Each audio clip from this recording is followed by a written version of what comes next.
Welcome to Black Girl Say Something, where this black girl has something to say. In this episode, let's talk about the relationship with children.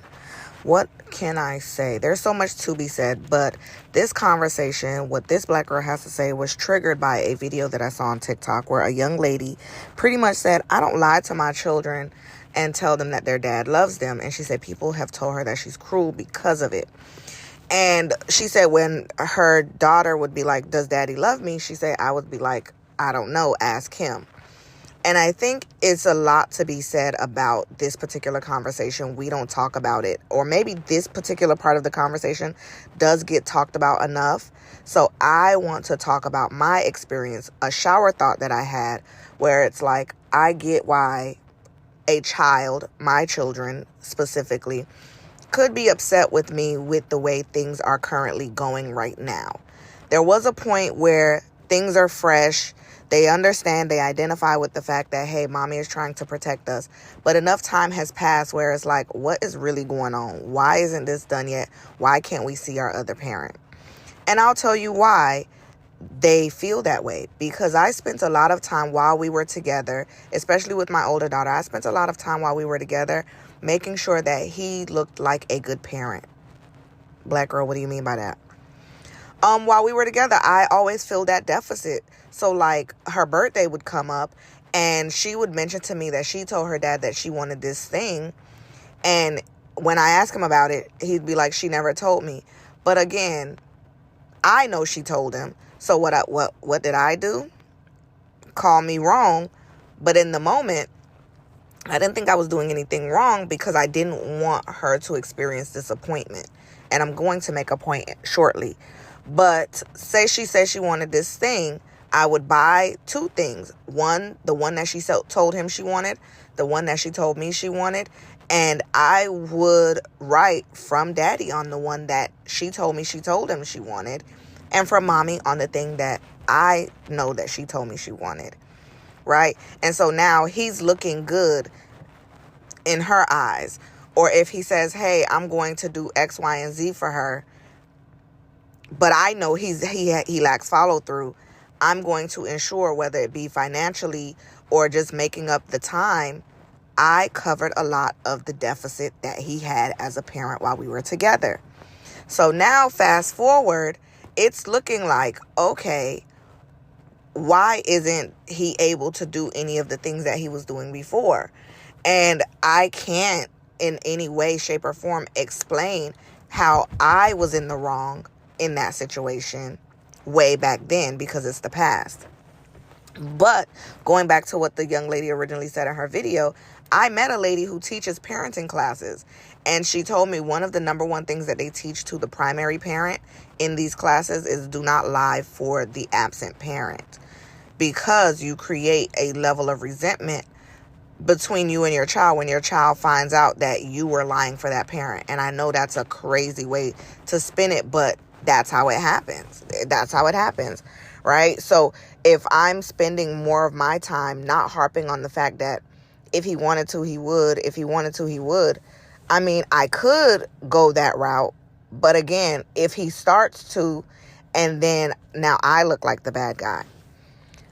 Wholeheartedly, the point to be made is just one of like, children have to, and I said this on someone's live where she was talking about how, how the daughter, she does everything for her daughter. And now her daughter's like, oh, I want to go be with my dad. I want to go live with my dad. And I know for me, while that probably would hurt, if push comes to shove and everything is done and everything is somehow smoothed out, if that were to come to me, while it would hurt, I would have to allow it. Why? Because as much as we want to protect our children from being hurt from the adults in their lives, we have to allow children space to experience the shortcomings of life. That is the reality. Because as they are children, we are training them up to be adults. I'd always say I'm not raising children. I am raising human beings. I'm raising a young lady. I'm raising a young man. I am raising them up to be adults. How do you effectively do that if you never allow them to experience the shortcomings of life? You got to allow them to fail. You got to allow them to make mistakes. You have to allow them the open space to just tell you how they feel without having a 2 cents to put in. And I've recognized this as my daughter is getting older and coming into her teenage years. I think about the cycles. I was having another conversation with another friend, and the cycles of, think about when you, as a black woman, now, as a black teenager, especially if you're the oldest daughter, about the time you turn 12, 13, maybe even 14, 15, 16, if you were like me, you were sent off to live with another family member. I didn't live with my mom most of high school. I was living with my great aunt, who I revered as my grandma because she raised my mom. I left at about 10th grade. 10th grade, my mom was like, go live with her. Common experience, shared experience. I had another friend. That was her shared experience. I said, and we all have teenagers. And the interesting part about that is, and somebody else I know, they went to go live with their dad. So the growing pain of being a parent is what we're going through as far as growing with our teenagers. As we are growing as women, as we are growing as parents, our teenagers are growing. And guess what? We ain't got nowhere to send them. They got to stay with us, and we got to figure it out, and we got to maneuver through. And I so wholeheartedly rebuke the idea of when people say, oh, you have a teenager, oh, that must be rough. No, it's not, because I'm not going to let you speak that over me. There's already a stigma on the mother-daughter relationship in the black community. The black daughter and black mother feud. I don't want that.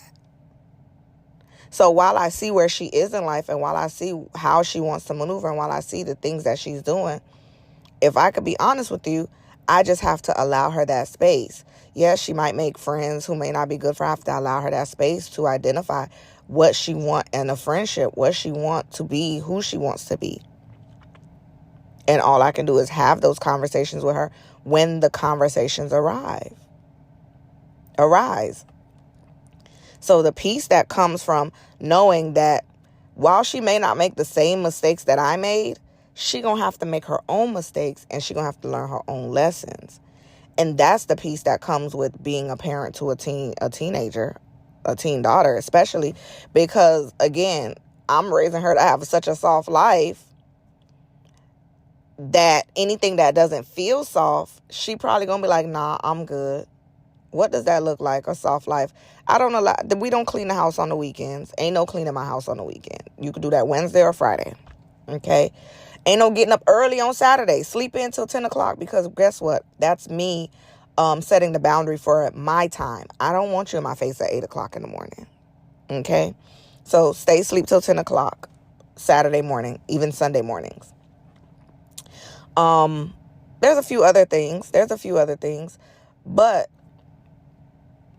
the whole point of it is, when it comes time, and I have very logical children. That's the thing. They're in therapy, so they have so much logic, and there's so much healing that has to happen because of the damage, not just, from the other parent, but even as the primary parent. I've had my shortcomings, like I said earlier in this episode, where I am now identifying the fact of, oops, I made a boo-boo. I could see why you looking at me sideways when I'm saying, yeah, I was doing everything. Like, it just came out the other day where my kids were like, dang, that's crazy how you can handle all the stuff by yourself. But something to the effect of like, oh, when daddy was here, it seemed like you wasn't really handling everything. And I had to pop the bubble a little bit and say, I actually was handling everything then, and I'm handling everything now. And my daughter specifically was like, what? And I was like, yeah. And I didn't even go into any further detail. Had she asked me questions, I could have answered the questions. But they're in this space where they're wondering, their minds are wondering, they're tweedling their thumbs, and they're trying to figure out. And I'm pretty sure they have conversations amongst themselves, because that's how I'm raising them, to be close-knit siblings, right? Because I've said this before. Parents are responsible for the relationship that siblings have very early on. As somebody who hasn't talked to one of my siblings in a long time, I mean, it's because we're adults now, and I've made the decision that he's not a person that I would want in my life. But I think back to when we were younger, when we were children. Yeah, we were very much not raised to be together. We were very much raised to be put up against one another.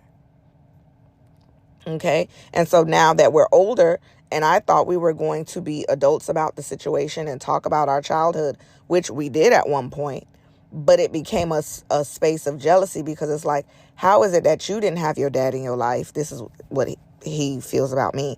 You didn't have your dad in your life, and you were able to accomplish all of these things, and I've had my dad, and this is what I this is where my life is. And it's like, whoa, that's not any of our faults that we have different dads, by the way.